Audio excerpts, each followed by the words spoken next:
Hello, Richard here from EagleSix Airsoft. We just want to do a stress test video on a Tokamori 416 Delta. Just before it goes back to the customer, just make sure it's obviously fully working.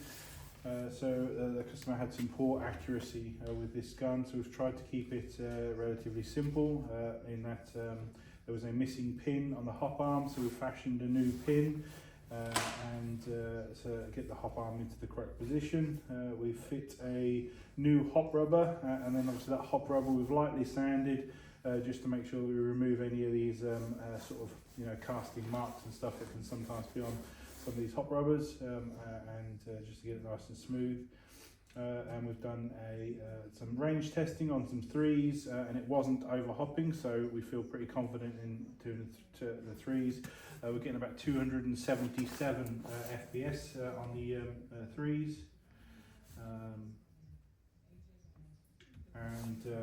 we've also found a blowback bar at the top here was broken, so we fit the EagleSix aluminium version of that, and we just want to demonstrate it working.